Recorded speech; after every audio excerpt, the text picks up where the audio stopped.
साथियों नमस्कार। ये मेरे हाथ में एक पेंसिल है जिसका सिक्का निकला हुआ है। अगर हम इस पेंसिल के सिक्के को अपनी स्किन पे कहीं भी चुभाते हैं तो हमें दर्द का एहसास होता है, करेक्ट। लेकिन अगर मैं आपसे कहूं कि हमारे पूरे शरीर को हमारी आंखों के सामने काट दिया जाए, हमारे पेट को चीर दिया जाए, हमारी बाजू को चीर दिया जाए, हमारे कहीं पर भी हमारे यहाँ छाती पे चीर दिया जाए और हमें बिल्कुल भी दर्द ना हो, क्या यह संभव है? संभव है। वो कब संभव है? जब हम ऑपरेशन थिएटर में लेटे हों, जिसको हिंदी में कहते हैं शल्य चिकित्सा, हमारी कोई मेडिकल सर्जरी हो रही हो, हमारा ऑपरेशन हो रहा हो, तो वहां पे उस अंग को लोकल एनेस्थीसिया दे दिया जाता है और उस एनेस्थीसिया के माध्यम से वो शरीर का अंग सुन्न हो जाता है और हमें दर्द का आभास नहीं होता। हम नंगी आंखों से वो सारी कार्यवाही डॉक्टर्स को करते हुए देखते हैं। हमारे सामने हमारे शरीर के अंग पे चीरे लग रहे होते हैं, हम देख भी सकते हैं, लेकिन हमें कुछ एहसास नहीं होता, हमें तनिक सा भी दर्द नहीं होता। आज पूरी दुनिया के 206 देशों में तकरीबन 200 करोड़ इंसानों के साथ में यही किया जा रहा है। सुन्न करके हमें काटा जा रहा है। कैसे? इस वीडियो में मैं आपको यही बताने वाला हूं। अगर आपको मेरी बातें, ये तथ्य समझ में आते हैं, सत्य लगते हैं, तो आप इसको वीडियो को शेयर जरूर कर दीजिएगा। पॉइंट वाइज इन्वेस्टिगेशन करते हैं आपके साथ, समझिएगा बातों को। कोरोना के कारण आज हम सब अपने अपने घरों में कैद हैं। 21 दिन का लॉकडाउन अभी हमारे यहां पे चल रहा है, 14-15 अप्रैल तक। सिमिलरली 206 देश इस कोरोना नाम की बीमारी से ग्रसित हैं। आज सुबह के आंकड़े मैं आपको बताता हूं, कल तक 190 देशों में था, अभी दो बढ़कर के 206 देश हो गए हैं। तकरीबन 6 लाख लोग इसकी गिरफ्त में हैं और तकरीबन 30,000 मौतें आज सुबह तक इसमें दर्ज हो गई हैं। ये बीमारी, ये वायरस पैदा हुआ था चाइना के वुहान शहर से। वहां पे पहला केस आया था नवंबर-दिसंबर 2019 में। ये सारी बातें जो मैं आपको बोलता हूं, चाहे तो आप नोट कर लीजिएगा। और जब हम बचपन में खेलते थे ना, यहां से डॉट्स मिलाने वाला और फिर एक आकृति बन जाया करती थी। जब छोटे थे मैंने तो बहुत किया, आप लोगों ने भी किया होगा, जिसको बोलते हैं डॉट्स मिला के और फिर एक कोई आकृति बनती थी। देखिए मैं जो बोलूंगा आप इनके डॉट्स मिलाइएगा और क्या तस्वीर बनेगी, आपके होश उड़ जाएंगे। वुहान शहर में पहला केस कोरोना का आया नवंबर-दिसंबर 2019 के आसपास। अब आप चाइना को ज्योग्राफिकली समझिए। चाइना का वुहान एक बड़ा बदनाम सा शहर है, जो कि जैविक हथियारों के लिए भी बदनाम है, बायोलॉजिकल वेपन्स के लिए बदनाम है। चाइना के दो बड़े शहर हैं, जैसे हिंदुस्तान में आप समझिए दिल्ली और मुंबई। तो चाइना का जो बीजिंग है और शंघाई, बीजिंग वो शहर है जहां पे चाइना के सारे डिप्लोमेट्स, जहां पे चाइना के प्रेसिडेंट भी रहते हैं और जहां पे चाइना की आर्मी के सारे बड़े ऑफिसर्स रहते हैं, जहां पे चाइना के कमोबेश सारा का सारा जो होल्ड होता है, जहां से पूरा चाइना चलता है, वो शहर है बीजिंग। आप मान लीजिए अपने यहां का दिल्ली। और जो वहां की इकोनॉमी चलती है, जो वहां के सारे बड़े इंडस्ट्रियलिस्ट हैं, सारे बड़े कंपनी वाले लोग हैं, बहुत बड़े बड़े बिजनेसमैन हैं, वो सारे के सारे शंघाई हैं। वो शंघाई से चलता है। जैसे हमारे यहाँ की आप मुंबई मान लीजिए, मुंबई हमारी बहुत बड़ी व्यापारिक राजधानी है। इस तरह से वहां के दो बड़े शहरों के बीजिंग और शंघाई। अब ये वुहान में जो वायरस आया नवंबर-दिसंबर के करीब में, सिलसिलेवार चलते हैं। आज ये दुनिया के 206 देशों में फैल चुका है। 6 लाख लोग इसकी गिरफ्त में है, जिनमें से बड़े बड़े देश, जो मेन मुख्य देश है मैं आपको बताता हूं, और ये सारे वो देश है यूरोपियन कंट्रीज। यूरोपियन कंट्रीज में आप देखिए इटली है, स्पेन है, जर्मनी है, ब्रिटेन है, उधर आप देखिए अमेरिका है, कनाडा है। फिर मिडिल ईस्ट में आप देखिए सऊदी है, पूरा का पूरा सऊदी अरब है, ईरान है। और इधर एशिया में आते हैं तो भारत है, जापान है। चीन तो अभी अलग कर दीजिए। तो एशिया में भारत और जापान। अब आप समझिए ये सारे देश और इनका महत्व दुनिया के नक्शे पे क्या है। पूरी दुनिया की जो इकोनॉमी चला रहे हैं, जो दुनिया की सुपर पावर्स हैं, वो ये सारे देश मिल जाएं तो पूरी दुनिया एक तरह से इनकी गिरफ्त में है। अब आप देखिए वुहान शहर से इटली की दूरी तकरीबन 8660 किलोमीटर, स्पेन की दूरी 9860 किलोमीटर, जर्मनी की दूरी 8280 किलोमीटर, ब्रिटेन की दूरी 8772 किलोमीटर, अमेरिका की दूरी 11860 किलोमीटर, कनाडा की दूरी 9628 किलोमीटर, ईरान की दूरी 5670 किलोमीटर, जापान की दूरी 2302 किलोमीटर, भारत की दूरी 3645 किलोमीटर। ये सारे देश अभी कोरोना की गिरफ्त में हैं। लेकिन चाइना में वुहान शहर, जहां पे यह वायरस पहले जन्म लिया, वहां से चाइना के दो शहर बीजिंग और शंघाई, उनकी दूरी सिर्फ 800 और 1100 किलोमीटर। बीजिंग में और शंघाई में इसकी कोई खबर नहीं, कोई शिकार नहीं, वहां यह वायरस नहीं फैला। दूसरी बात, इन देशों में आप देखिए कितने बड़े बड़े नाम हैं, हॉलीवुड के बड़े बड़े स्टार्स हैं, ब्रिटेन के प्राइम मिनिस्टर बोरिस जॉनसन, उससे पहले ब्रिटेन के स्वास्थ्य मंत्री, वहां के हेल्थ मिनिस्टर कोरोना पॉजिटिव पाए गए हैं, क्वीन एलिजाबेथ कोरोना पॉजिटिव पाई गई हैं, प्रिंस चार्ल्स कोरोना पॉजिटिव पाए गए हैं। फिर आप देखिए ऑस्ट्रेलिया के गृह मंत्री, वहां के होम मिनिस्टर ऑस्ट्रेलिया के, स्पेन और कनाडा के पीएम की पत्नियां, स्पेन एंड कनाडा के प्राइम मिनिस्टर्स की पत्नियां कोरोना पॉजिटिव पाई गई हैं। ईरान में 2 दर्जन से ज्यादा जो सांसद हैं, वहां के एमपीज हैं, कोरोना पॉजिटिव पाए गए हैं। जर्मनी के चांसलर कोरोना पॉजिटिव पाए गए हैं। और भारत में कनिका कपूर की स्टोरी आप सभी ने सुनी होगी, सभी ने टीवी चैनल्स पे देखी होगी कि कनिका कपूर आने के बाद किस किस से मिली थी, कितने बड़े बड़े लोगों से मिली थी, और जो सारे वो नाम थे उनके जरिए वो वायरस, वो इन्फेक्शन संभवतः हमारी संसद तक पहुंच सकता था, भारत देश की संसद तक पहुंच सकता था। अब आप दूसरी तरफ देखिए चाइना, वुहान से यह वायरस ना तो बीजिंग गया ना शंघाई गया, दुनिया के 206 देशों में पहुंच गया। दुनिया के देशों के प्राइम मिनिस्टर तक इसकी गिरफ्त में आ गए। प्रिंस चार्ल्स, क्वीन एलिजाबेथ, ये सब मैंने आपको अभी बताया। और एक चीज जो आपको बिल्कुल ताजा अभी बताता हूं, धरती की सबसे सुरक्षित जगह जिसको कहा जाता है पेंटागन, पेंटागन में भी इस वायरस ने दस्तक दे दी है। और ये चीज कुछ दिनों में मीडिया में आपके सामने आ जाएगी। लेकिन एट द सेम टाइम क्या हमने चाइना में सुना कि वहां का कोई बहुत बड़ा नेता, अभिनेता, राजनेता, आर्मी वाला, कोई पुलिस का बंदा, प्रशासन का बंदा, कोई भी बड़ा नाम छोड़ो, अरे कोई व्यापारी, बड़ा बिजनेसमैन, कोई इंपोर्ट एक्सपोर्ट वाला, कोई बड़ा इंडस्ट्रियलिस्ट इसकी गिरफ्त में आया हो? नहीं, चाइना में एक भी नाम बड़ा, जो बड़ा नाम हो, इसकी गिरफ्त में नहीं आया। यह मेरा दूसरा पॉइंट है। आप पॉइंट समझिए। पहला पॉइंट, 206 देशों में फैल गया, 12 हजार किलोमीटर तक चला गया, चाइना में 800 किलोमीटर दूर, बीजिंग में और शंघाई में नहीं गया। दूसरा पॉइंट, बड़े बड़े लोगों को हो गया, दुनिया के देशों की ऐसी ऐसी सत्ता के बड़े लोगों को, क्वीन एलिजाबेथ को, प्रिंस चार्ल्स को, ब्रिटेन के पीएम को, हेल्थ मिनिस्टर को, जर्मनी के चांसलर को, ऑस्ट्रेलिया के गृह मंत्री को, ऐसी बड़े बड़े लोगों को कोरोना पॉजिटिव हुआ है, लेकिन चाइना में एक ठुल्ले तक को नहीं हुआ। तीसरा पॉइंट अब आप समझिएगा, इस कोरोना वायरस के चक्कर में, जैसे कि मैंने आपको अभी देश गिनाए, अब आप इन देशों के कुछ शहरों के ऊपर आइए। ये वो शहर है जहां से पूरी दुनिया की इकोनॉमी चलती है, जहां से पूरी दुनिया में एक प्रभाव जाता है, जहां से पूरी दुनिया का बिजनेस चलता है। आप देखिए आज वो सारे के सारे शहर बंद है। पेरिस बंद है, न्यूयॉर्क बंद है, बर्लिन बंद है, रोम बंद है, लंदन बंद है, तेहरान बंद है, टोक्यो बंद है, दिल्ली, मुंबई, कैलकाटा, हैदराबाद, बेंगलोर तो छोड़ो, अब पूरा का पूरा हिंदुस्तान बंद है। हमारा पूरा भारत देश लॉकडाउन में है। तो ये जहां सारे देशों के इतने बड़े बड़े शहर, यहां के सारे ऑफिसेस बंद है, यहां की सारी फैक्ट्रियां बंद है, यहां का सारा प्रोडक्शन बंद है, यहां पे सारा कामकाज ठप है। वहीं चाइना में सारी फैक्ट्रियां खुली है, पूरा प्रोडक्शन धड़ल्ले से हो रहा है, सारी चीजें बन रही हैं। और ज्यादातर चीजें क्या बन रही हैं, अब मैं आपको वो बताता हूं।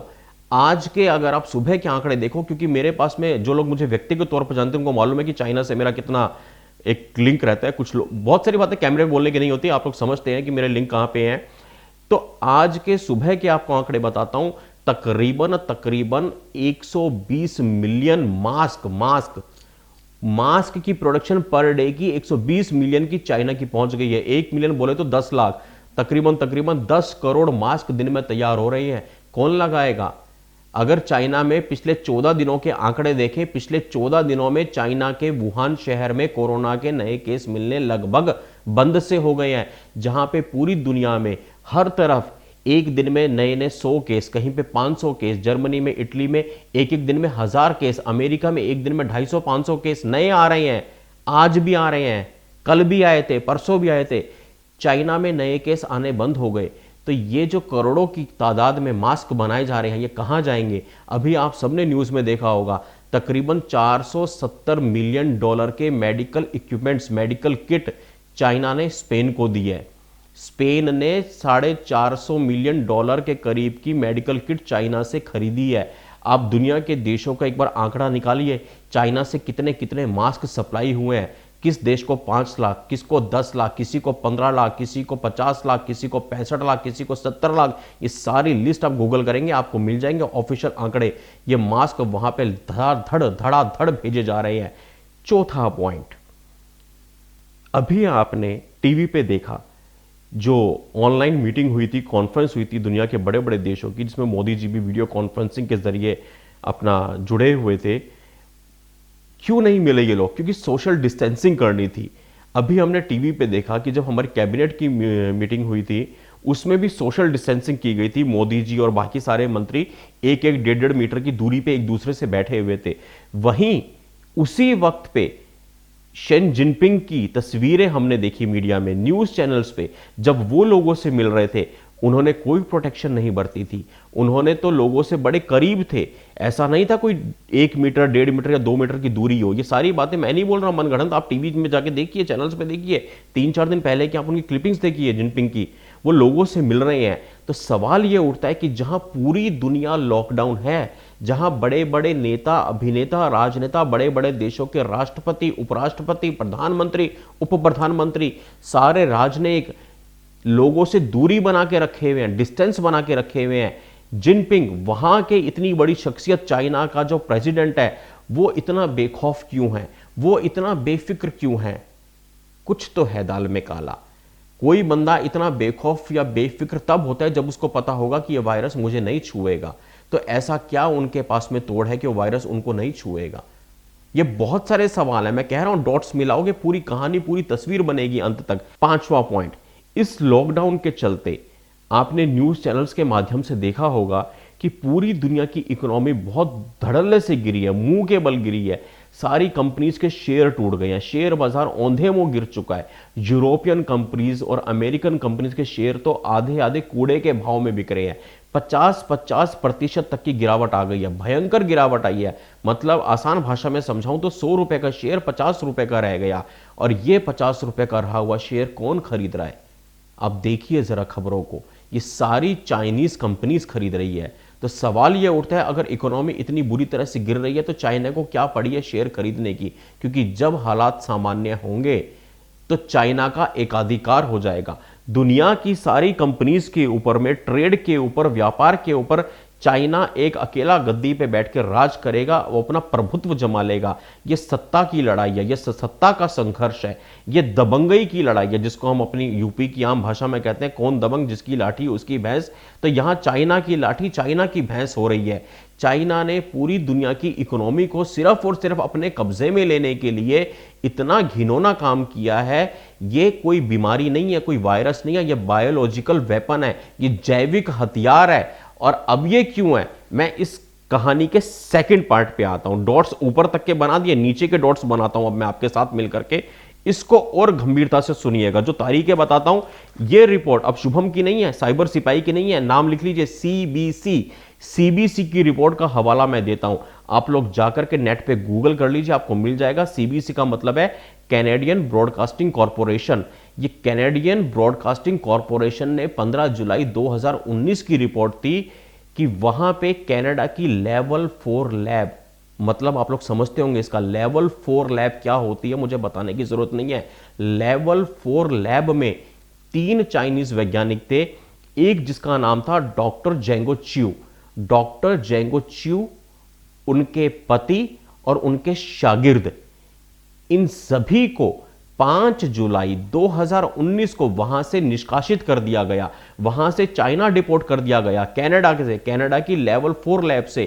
क्या बोल के? ये बोल के कि इन्होंने सिक्योरिटी को ब्रीच किया है, इन्होंने हमारे देश की, हमारे मतलब कनाडा के देश की आंतरिक सुरक्षा से कुछ खिलवाड़ किया। सीबीसी की बात को आगे बढ़ाते हुए दिसंबर के करीब, दिसंबर 2019 में एक और बड़े नाम है, जो मैं नाम बोल रहा हूं ये काफी बड़ा नाम है, ये इजराइल के एक्सपर्ट है। ये इजराइल के बहुत बड़े एक्सपर्ट हैं, सुरक्षा मामलों के जानकार हैं। और जैसे हमारे डिफेंस एक्सपर्ट्स होते हैं, इजराइल का डिफेंस तो आप सबको मालूम है, मुझे कुछ बताने की जरूरत नहीं है।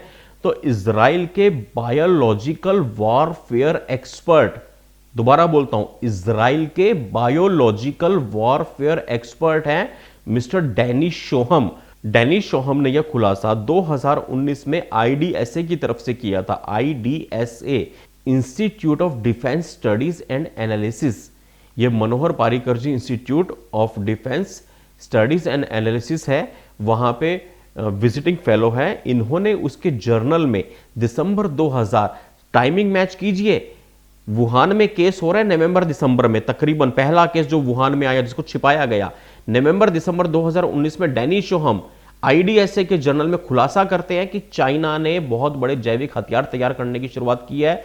चाइना के 3 वैज्ञानिक कनाडा की लैब से बाहर निकाले गए हैं। ये डेनिस शोहम लिखते हैं बाकायदा कि चाइना के 3 वैज्ञानिकों को कनाडा की लेवल 4 लैब से निकाला गया, और ये लेवल 4 से निकालने वाली बात सबसे पहले ब्रेक की थी सीबीसी ने, कैनेडियन ब्रॉडकास्टिंग कॉर्पोरेशन ने 15 जुलाई 2019 को। अब आप डॉट्स मिलाइए, दिसंबर में इस बात पे मोहर लगाई डेनिस शोहम ने, और डेनिस शोहम कोई ऐसा नहीं है आम आदमी, इजराइल के बायोलॉजिकल वॉरफेयर एक्सपर्ट है, तो उन्होंने इस बात पे नोटरी किया, स्टैंप लगाया।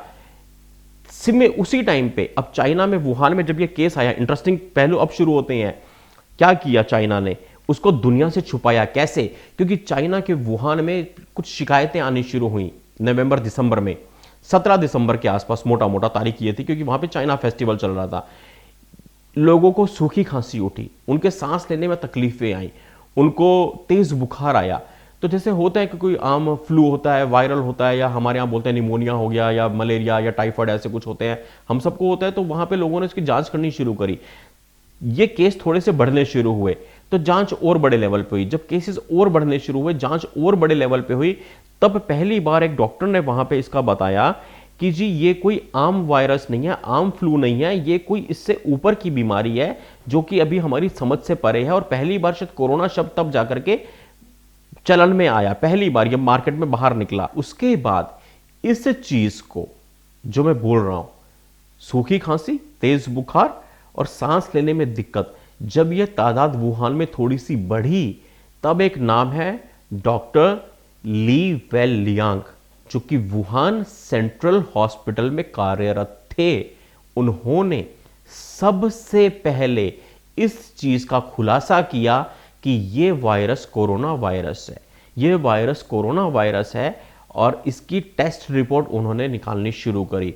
उन्होंने वहां का सोशल मीडिया ग्रुप होता है वी चैट, जैसे हमारे यहाँ पे व्हाट्सएप होते हैं, जो मेरे लोग जो मुझे जानते हैं, जो मुझसे जुड़े हुए हैं, मेरे बहुत सारे व्यापारी दोस्त हैं, मेरे 100, 150, 200 से ऊपर मेरे व्यापारी मित्र हैं जिनका कि चाइना से कनेक्शन है। अभी मैं आऊंगा उसके ऊपर भी, मैंने उनसे क्या बात की है।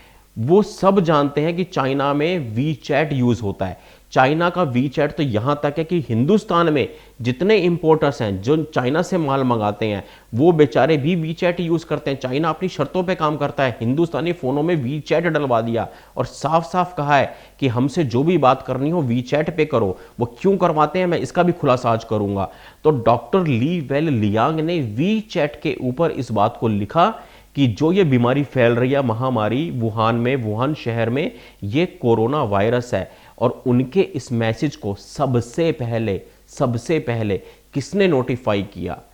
वहां की साइबर जो एक्सपर्ट पुलिस है, चीन की पुलिस ने उनको बहुत जल्दी, उनको अगले ही दिन वहां से समन जारी कर दिया, उनको तलब किया गया। वो सारे कागज मैं आपको दिखा दूंगा। उनको बकायदा ये कहा गया, क्या कहा गया कि आप अफवाहें मत फैलाइए, आप झूठी खबरें मत फैलाइए। मतलब एक डॉक्टर ली वेल लियांग ने सच बोला, सत्य बोला, वी चैट ग्रुप के ऊपर बोला, तो चाइना की पुलिस ने उनको समन जारी करके बोल दिया कि आप झूठी अफवाहें मत फैलाओ। और बात यहीं पे खत्म नहीं होती है। 1 जनवरी 2020 एक कंपनी जिसका नाम है जेनोमिक्स कंपनी, उसके अधिकारी को चाइना अथॉरिटी की तरफ से कथित तौर पे फोन आता है, और उस फोन पे कहा जाता है कि जितने भी टेस्ट के सैंपल्स हैं उनको नष्ट कर दिया जाए। कौन से टेस्ट के सैंपल्स? जेनोमिक्स, आप में से बहुत लोग जानते होंगे, जो नहीं जानते जाकर के इसको चेक कर लीजिए, वेरीफाई कर लीजिए। जेनोमिक्स वो कंपनी थी चाइना की, वुहान की, जिसने ये सारे के सारे सैंपल टेस्ट किए थे, कोरोना सैंपल्स। जितने वहां के पेशेंट्स थे, उसके अधिकारी को, वहां के एक बंदे को चाइना अथॉरिटी से कथित तौर पे फोन आता है और कहा जाता है कि सारे सैंपल्स नष्ट कर दिए जाएं। उसके 2 दिन के बाद में 3 जनवरी को चाइना नेशनल हेल्थ कमीशन का आदेश आता है, 2 जगह पे आदेश आता है। चाइना नेशनल हेल्थ कमीशन का 3 जनवरी 2020 को पहला मीडिया में एडवाइजरी आती है कि कोरोना या इस बीमारी से संबंधित कोई भी खबर ना छापी जाए, ना दिखाई जाए, ना पब्लिश की जाए, ना टेलीकास्ट की जाए, ना ब्रॉडकास्ट की जाए। और दूसरा आदेश लैब्स को जारी होता है, जितनी भी जांच कर रही थी, जितनी भी लैब्स इसकी जांच कर रही थी, कि सारे सैंपल्स को इकट्ठा करके सबको तुरंत प्रभाव से नष्ट कर दिया जाए, सारे सैंपल रिपोर्ट्स को नष्ट कर दिया जाए। एक हफ्ते बाद तकरीबन जनवरी मिड के बीच में, मतलब ये मोटा मोटा हो गया 3 जनवरी, फिर 10, 12, 15 जनवरी के आसपास ये बात बाहर निकलती है चाइना से और दुनिया के देशों में जाती है, और तब पता पड़ता है कि वुहान में ऐसी कोई मारामारी है। अब मेरे 3 सवाल यहां पे है। पहला सवाल कि चाइना ने नवंबर दिसंबर में जब ये केस आने शुरू हुए थे, इनको छिपाया क्यों? ये केसेस छुपाए क्यों? क्यों नहीं बताया दुनिया को कि ऐसी कोई महामारी या ऐसा कोई वायरस चाइना में वुहान में फैलना शुरू हो गया? दूसरा, जो विसल ब्लोअर्स थे, विसल ब्लोअर मतलब कि जिन्होंने हिंदी में कहे सीटी बजाई, जिन्होंने मतलब कि जिन्होंने आवाज उठाई इनके ऊपर, जैसे मैंने आपको नाम लिया, डॉक्टर जो थे ली वेल लियांग, इन्होंने जब बोला कि ये वायरस जो है कोरोना वायरस है, इनकी आवाज को क्यों दबाया गया? क्यों इनको समन जारी हुए? क्यों चाइना की सरकार ने इन पे बंदिशें लगाई? और मजे की बात मैं आपको बताऊं, जिस वक्त ये वीडियो मैं आपसे शेयर कर रहा हूं, जिस वक्त मैं आपके लिए वीडियो बना रहा हूं, अभी महीना भर पहले फरवरी के महीने में डॉक्टर ली वेल लियांग उनकी मौत हो जाती है। तो जो विसल ब्लोअर्स थे, जो आवाज उठाने वाले थे, क्यों उनकी आवाज को खामोश कर दिया गया?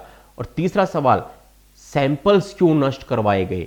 जितने भी मरीज थे जिनकी वहां पे जांच हुई थी, उन लैब्स को यह आदेश क्यों दिए गए कि सारे सैंपल्स नष्ट कर दो? और चौथा और आखिरी सवाल, मीडिया पे प्रतिबंध क्यों लगाया कि इससे मुतल्लिक कोई भी खबर बाहर नहीं जाएगी? साथ ही साथ विदेशी मीडिया को वहां पे बैन कर दिया गया, कोई मीडिया वहां जाके आज भी जांच नहीं कर सकता। ये 4 अहम सवाल हैं। 4 सवाल मेरे इस भूमिका में, जहां नीचे के डॉट्स हैं, और पहले मेरे 4 सवाल ये थे। चाइना से 10-12 हजार किलोमीटर दूर ये पूरी दुनिया के 206 देशों में फैल गया। चाइना का वायरस, वुहान का वायरस बीजिंग में नहीं गया, शंघई में नहीं गया, पूरी दुनिया के बड़े बड़े नेताओं को हो गया, लेकिन चाइना के किसी ठुल्ले को भी नहीं हुआ।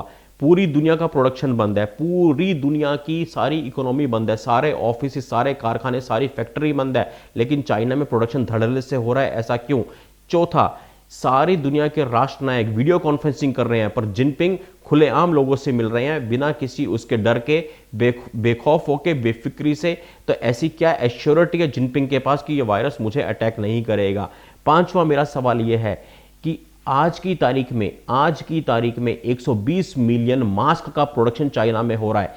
$450 मिलियन के इक्विपमेंट्स, मेडिकल इक्विपमेंट्स स्पेन को दिए जा रहे हैं, दुनिया के और देशों को दिए जा रहे हैं। ये चाइना इस बीमारी के बहाने पूरा का पूरा व्यापार कर रहा है। और पांचवा, सारी दुनिया के शेयर खरीद करके, सारी दुनिया के शेयर मार्केट को खरीद करके चाइना ने सारे बिजनेस पे एकाधिकार हासिल कर लिया है। और यहां पे जो हमारे बच्चे एमएनसीज में काम करते हैं, अमेरिकन एंड यूरोपियन कंपनीज में काम करते हैं, एक दिन वो अमेरिकन और यूरोपियन कंपनियां सारी चाइनीज कंपनियों में तब्दील हो जाएगी। हमारा यहां का यूथ पता भी नहीं पड़ेगा किसी को, और वो चाइना का गुलाम हो जाएगा। जो मैंने कहा था ना, एनेस्थीसिया, ये है वो एनेस्थीसिया। मैं मुद्दे से नहीं हटाऊं। आप लोग सोच रहे होंगे कहानी तो शुभम भाई ने एनेस्थीसिया से शुरू करी थी, शरीर काटने की, और इधर उधर की बातें कर दी।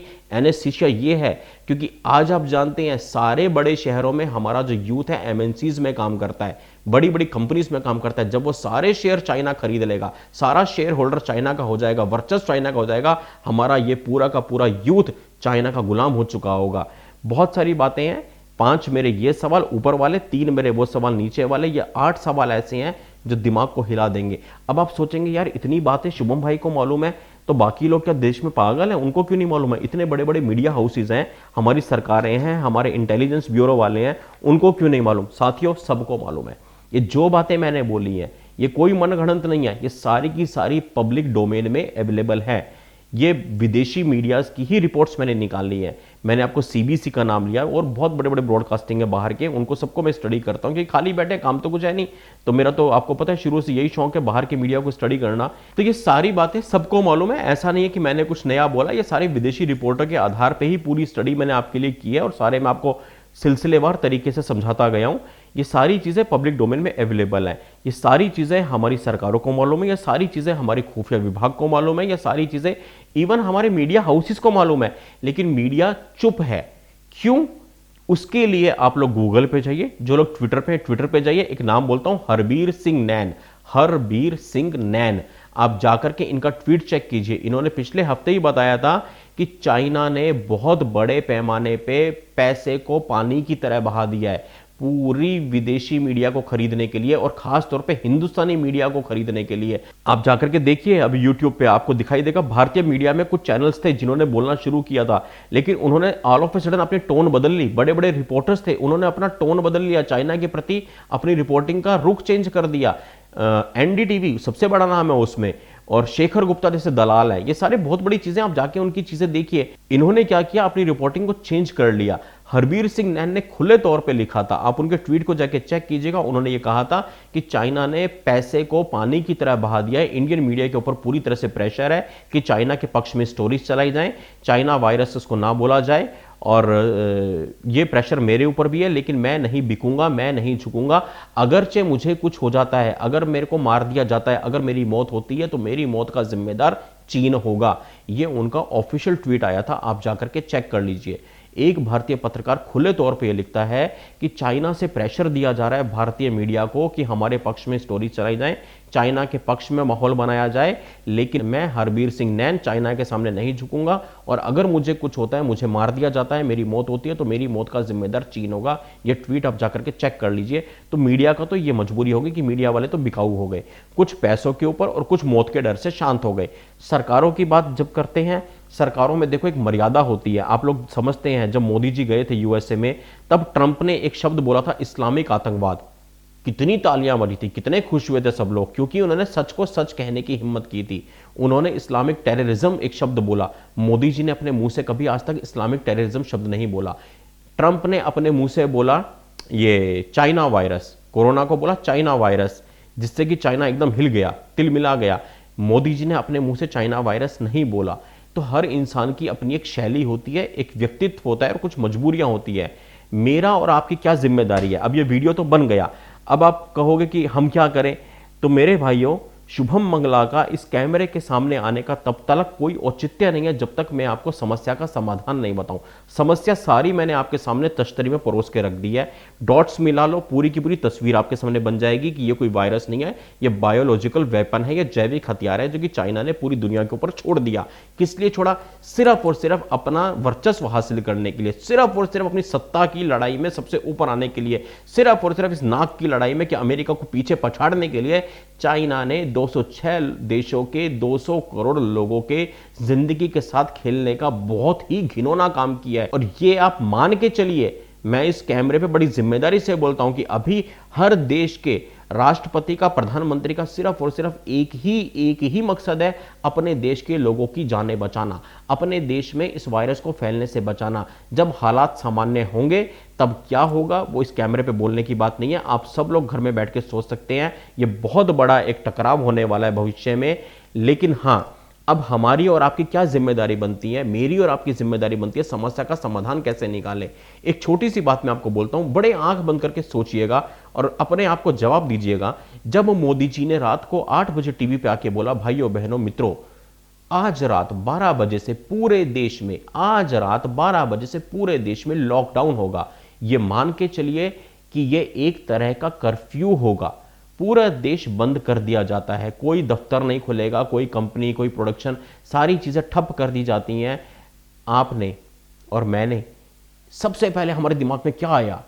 सोचो, हमने किन चीजों की लिस्ट बनाई, घर में क्या क्या झांक के देखा, क्या क्या है कि नहीं है।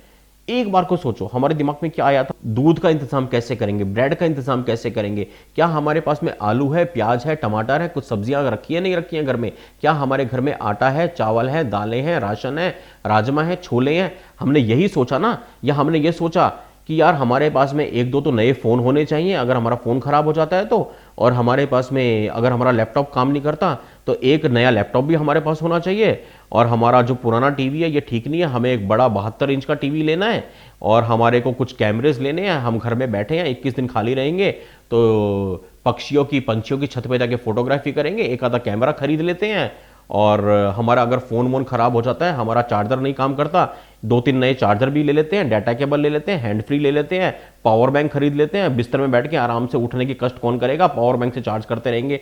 हमने ये सब नहीं सोचा ना। हमने क्या सोचा? आटा, चावल, गेहूं, दाल, खाने की चीजें, दूध, ब्रेड। तो दोस्तों अब जो बिटवीन द लाइंस है, जो लाइंस के बीच में चीजें होती हैं जो कहीं नहीं जाती, सिर्फ समझी जाती हैं, मोदी जी मुंह से नहीं बोलेंगे, वो देश के प्रधानमंत्री हैं, वो नहीं कहेंगे चाइना का बहिष्कार करो, वो नहीं कह सकते। ये चीजें मेरे और आपके ऊपर है। उन्होंने 2 शब्द लिए थे, पहला संयम, दूसरा संकल्प। इन 21 दिनों में शायद हम हमारा संयम तय कर रहे हैं। इन 21 दिनों में आज चौथा 5वां दिन है लॉकडाउन का। हम लोग अभी भी यही सोचते हैं हर रोज रात को सोने से पहले कि भैया जरा चेक कर लो अभी आटा कितने दिन चल जाएगा, 3-4 दिन चल जाएगा, चलो फिर 5वें दिन जाके ले लेंगे। अभी अपने घर में चावल है, मैनेज हो जाएगा, घी है, तेल है, राशन है, कितने दिन तक का है, अच्छा अगर अपन 1 हफ्ते तक मार्केट नहीं जाएंगे तो चल सकता है काम, चलो शांति से बैठ जाओ। या आज भी कोई अपने घर में सोने से पहले लिस्ट बनाता है, हाय चार्जर खरीद लेते यार, अरे यार कैमरा खरीद लेते, अरे यार बच्चों के लिए खिलौने ले लेते। मेरा खुद का बच्चा है, आप लोग जो मुझे जानते हैं उनको मालूम है, 8 मंथ्स का मेरा बेबी है। मैंने अपना पर्सनली बताता हूं, जब ये लॉकडाउन हुआ सबसे पहले दिमाग क्या गया कि बच्चे की जो खुराक है, जो इस एज में बच्चे को दिया जाता है, वो एलिमेंट्स घर में है कि नहीं है। बच्चे का जो बेबी मिल्क पाउडर है वो घर में है कि नहीं है। बच्चे का दाल दलिया जो खाता है, क्या वो दलिया या दाल घर में है कि नहीं है। दिमाग वहां गया। दिमाग वहां नहीं गया कि यार बच्चे के लिए नया खिलौना लेके आना है, बच्चे के नहाने के लिए बाथटब लेके आनी है जो कि चाइना से आती है, बच्चे के लिए झुंझुने लेके आने हैं जो चाइना से आते हैं, बच्चे के लिए घंटियां लेके आनी है जो चाइना से आती है। अरे चाइना ने तो हमें ऐसा जकड़ लिया कि हमारे बच्चे की भी सारी चीजें चाइना से आ रही हैं। तो अब दोस्तों मेरी बात को समझो, हमें करना क्या है? सुबह उठने से लेकर के रात के सोने तक, सुबह उठने के साथ जब हम टूथब्रश करते हैं और रात को सोने तक जिस गद्दे पे सोने जाते हैं, सब कुछ चाइना ने अपने हाथ में ले लिया है। जो मैं कह रहा था ना एनेस्थीसिया देके काटा जा रहा है, तीसरी बार साबित हो रहा है। ऐसा सुंघा दिया हमारे को ये एनेस्थीसिया और हमें आंखों के सामने काट रहे हैं, हमें पता भी नहीं पड़ रहा, लेकिन हम इससे जीत सकते हैं। मैं दावे से कहता हूं हम लोग जीत सकते हैं, क्योंकि मैंने इस वीडियो के बीच में कहा था मेरे 100, 150, 200 मित्र हैं जो चाइना में हैं, अलग अलग बिजनेसेस में मेरी सबसे बात हुई है और मैं बड़े गर्व से, बड़े फक्र से इस कैमरे पे बोलता हूं आज। वो सारे के सारे राष्ट्रवादी मित्रों ने ये बोल दिया कि शुभम भाई हालात सामान्य होने दो, हम गांव में जाके खेती करेंगे पर चाइना के ऊपर थूक के जाएंगे, हम नहीं करेंगे चाइना के साथ में काम।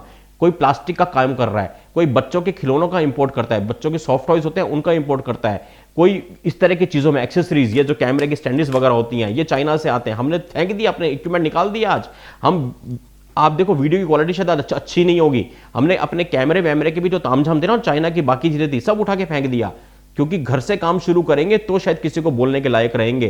तो ये भी चाइना का लिया हुआ था, अब इसको तोड़ेंगे थोड़ी देर में, ये निकाल दिया मैंने इसके ऊपर से अपनी बाकी चीजें। तो ये इंपोर्ट करने वाले भी हमारे कुछ मित्र हैं जो वहां चाइना में रहते हैं, वहां से भेजते हैं। तो चाइना के जो मेरे 100, 150 लोग हैं, उन्होंने साफ साफ कह दिया कि हम दिल्ली में आकर के, अपने देश में आकर के, कुछ लोग राजस्थान के हैं, अपना काम करेंगे, कुछ ना कुछ और करेंगे, पर इस तरह की चीजों को नहीं लेंगे जो कि चीजें हमारी जरूरत की नहीं है। हाँ, कुछ चीजें मजबूरी की हैं जिसके ऊपर हम टिके हुए हैं कि वो हमें चाइना से लेनी पड़ेगी, वो चाइना से इंपोर्ट होगा और हमारा गुजर बसर अभी उससे, जब तक कि हिंदुस्तान में उनका प्रोडक्शन, उनका उत्पादन शुरू नहीं होता। पर जिन चीजों को हम त्याग सकते हैं, हमें एक लिस्ट बनानी होगी, हमें मिलकर के एक लिस्ट बनानी होगी। अब हमें अपनी जरूरतों को कम करना होगा। घर में 4 बंदों का परिवार है, एक चार्जर से काम चलाओ ना, किसने का चार्जर खरीदने को। अगर आपको गाने सुनने का शौक है, हैंड फ्री का शौक है, 4 बंदों का परिवार है, 2 हैंड फ्री घर में रखो, मत खरीदो ज्यादा फालतू की चीजें। पावर बैंक, हर आदमी अपना अलग पावर बैंक लेके घूम रहा है, क्यों लेके घूम रहे हो, मत लो। कार की एक्सेसरीज है, घर में 3-3 कारें हैं, अरे एक की रख लो, तीनों की मत रखो। बहुत सारी चीजें हैं, चाइना के इतने सारे बच्चों के खिलौने हैं, बाथटब है। क्या हो जाएगा बच्चा बाथटब में नहीं नहाएगा तो? अपने पाटे बुरे हैं क्या? अपने हिंदुस्तान के जो फर्श होते हैं उसमें नहलाओ ना। जो भी चीजें हैं हमें सोचना पड़ेगा, जिन चीजों को हम त्याग कर सकते हैं चाइना की, उनका हमें त्याग करना पड़ेगा, तब जाकर के चाइना सुधरेगा। और एक बड़ी चीज, हर साल एक मैसेज दिवाली पे आता है, चाइना की लाइटों का बहिष्कार करो, चाइना की लाइटों का बहिष्कार करो। मेरी बात को सुनना बड़े ध्यान से, चाइना की लाइटों का बहिष्कार आप अक्टूबर नवंबर में करते हो, अरे भैया तब तो दिवाली सर पे आ जाती है। अक्टूबर नवंबर में बहिष्कार करने से कुछ नहीं होगा। अब समझो ये व्यापार कैसे चलता है, क्योंकि मैं तो इसमें रहा हूं, मुझे मालूम है सब कुछ। अगरचे आप किसी गांव में हो, मान लो आप एक गांव में हो, किसी भी प्रदेश का कोई एक शहर पकड़ लीजिए, आप मान लो यूपी का कोई शहर पकड़ लीजिए, बरेली पकड़ लीजिए। आप बरेली में रहते हैं या मुरादाबाद में रहते हैं या रामपुर में रहते हैं या आप बिहार में कहीं पटना में या आप कहीं पूर्णिया में रहते हैं, समस्तीपुर में रहते हैं। अब आप समझिएगा, समस्तीपुर की एक छोटी सी दुकान पे, एक रिटेल शॉप पे जो बिजली की लड़ी आती है आप वो खरीदते हो दिवाली से 2-4 दिन पहले। दिवाली अक्टूबर में अगर आ रही है तो आपकी समस्तीपुर की दुकान में वो लड़ी आई है अक्टूबर में, उससे पहले, ठीक है। अब समस्तीपुर में वो आई, वहां का होलसेलर कहां बैठा होगा, उसके पास में, समस्तीपुर के बड़े होलसेलर के पास। समस्तीपुर के होलसेलर को मिली होगी वो हेडक्वार्टर से, डिस्ट्रिक्ट हेडक्वार्टर के होलसेलर से, जिसको सीएनएफ कहते हैं। वहां पे आई होगी पटना वाले व्यापारी से, जो पटना वहां का गढ़ बैठा है, बिहार का जो सुपर स्टॉकिस्ट है, बिहार के स्टॉकिस्ट के पास वो गई होगी दिल्ली की लाजपत राय मार्केट से। दिल्ली का लाजपत राय मार्केट जो कि इसका गढ़ है, जहां से सारा माल बाहर जाता है अलग अलग जगहों पे। दिल्ली लाजपत राय आई होगी वो मुंबई नावा शेवा पोर्ट से, जहां पे कि चाइना से सारे कंटेनर्स आते हैं। वहां के जो शहर है गोंजा हुए, शेंजन हुए, जो कंटेनर्स उतर के आते हैं वो मुंबई पोर्ट पे आते हैं। मुंबई पोर्ट पे आ गए, कोच्चि पोर्ट पे आ गए, तो मुंबई कोच्चि पोर्ट से माल दिल्ली आ रहा है, दिल्ली से ऐसे जा रहा है। ये पूरी प्रक्रिया अगर आप लेंगे, चाइना से कंटेनर चल के मुंबई नावा शेवा तक आने की, उसके बाद दिल्ली में आने की, दिल्ली से यूपी, बिहार, राजस्थान, वेस्ट बंगाल, असम, अलग अलग शहरों में, जिलों में जाने की, वहां से हेडक्वार्टर्स पे जाने की, हेडक्वार्टर से आपके शहर में जाने की, और फिर रिटेल शॉप तक आने की, इसमें लगते हैं 90 दिन, 100 दिन तकरीबन। यानी अगर दिवाली अक्टूबर में है तो सितंबर, अगस्त, जुलाई, जून, मई जून तक आपके जो ऑर्डर्स प्लेस होते हैं, आपके मतलब यहाँ के इंपोर्टर्स हैं जो बड़े बड़े कंटेनर मंगवाते हैं लाइटों के, भर भर के लाइटें मंगवाते हैं, उनके ऑर्डर्स प्लेस होते हैं अभी जब हम लॉकडाउन में जी रहे हैं, अप्रैल, मई, जून में। इस वक्त पे चाइना की प्रोडक्शन दबा के चालू है। जो व्यापारी तबका हमारा कुछ होगा, जो इसको नहीं समझेगा, वो सिर्फ अपने मुनाफे के लिए, अपने पैसे के लिए, अपने व्यापार के लिए आज भी चाइना के ऊपर काम करेगा, आज भी चाइना को ऑर्डर प्लेस करेगा। आप लोग देश में अभी से माहौल बना दीजिए, इसी वक्त से माहौल बना दीजिए, ताकि कोई भी हमारा व्यापारी, कोई भी हमारा इंपोर्टर जो गैर जरूरी चीजें, जो कि हमारी बुनियादी जरूरत नहीं है, जो बेसिक जरूरत की चीजों के सिवा चाइना से कुछ भी मंगवाता है, उनके ऊपर दिमाग में एक साइकोलॉजिकल प्रेशर आज आपको बनाना होगा कि मंगवा लो तो मंगवा लो, तुम्हारे सामान के चट्टे लगवा देंगे, हम नहीं खरीदेंगे, हम तुम्हारा सामान नहीं खरीदने वाले, नहीं खरीदने वाले, नहीं खरीदने वाले। क्योंकि जिस देश ने हमारे को एनेस्थीसिया सुंघा के, हमारे को एनेस्थीसिया देके, हमारे आंखों के सामने हमें काट रहा है, दुनिया के 206 देशों के 6 लाख लोग इसकी गिरफ्त में आ चुके हैं, 30,000 लोग मर चुके हैं, 200 करोड़ लोग अपने अपने घरों में कैद हैं। और इसके बावजूद भी अगर हम जरूरत की सामान के सिवा चाइना से व्यापार करते हैं तो लानत है हमारे ऊपर। इस वीडियो से, इसके तथ्यों से अगर आप सहमत हैं तो इस वीडियो को शेयर कर दीजिए। बहुत बहुत धन्यवाद। जय हिंद, जय श्री राम, हर हर महादेव। और हाँ दोस्तों, एक चीज मैं आप लोगों को बताता चलूं कि हमारे पिछले 25-26 दिन बहुत ज्यादा बुरे बीते हैं।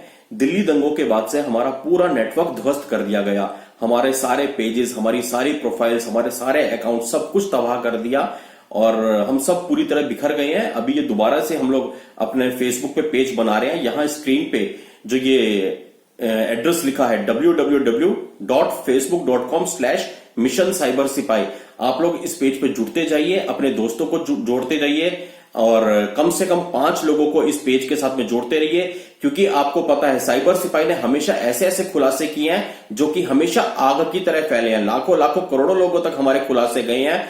उससे डर के कुछ वामपंथियों ने, कुछ जिहादियों ने दिल्ली दंगों के बाद में हमारी ऐसी भयंकर रिपोर्ट्स करी कि हमारे सारे पेज, हमारे 1 दर्जन पेज, हमारी 25 से ऊपर प्रोफाइल, सब कुछ बिल्कुल शून्य कर दिया। तो हम नए सिरे से वापस खड़े हो रहे हैं। हमें आपका सपोर्ट चाहिए, आपका समर्थन चाहिए। हम लोग ऐसे ही खुलासे करते रहेंगे, हम रुकने वालों में से नहीं है। लेकिन शर्त यह है कि आपका इस वक्त हमें साथ चाहिए। मैं हाथ जोड़ के निवेदन करता हूं मेरे सभी दोस्तों से कि इस पेज पे जुड़िए, इस पेज पे कम से कम अपने 5 साथियों को जोड़िए। और बाकी अगर किसी तरह से आप मिशन को योगदान देना चाहें, आर्थिक योगदान देना चाहें, तो उसकी डिटेल्स मैं यहां स्क्रीन पे दे देता हूं। हर तरह का योगदान इस वक्त पे साइबर सिपाही को दोबारा खड़े करने में सहयोग करेगा। बहुत बहुत धन्यवाद, बहुत बहुत आभार। जय हिंद, जय श्री राम, हर हर महादेव।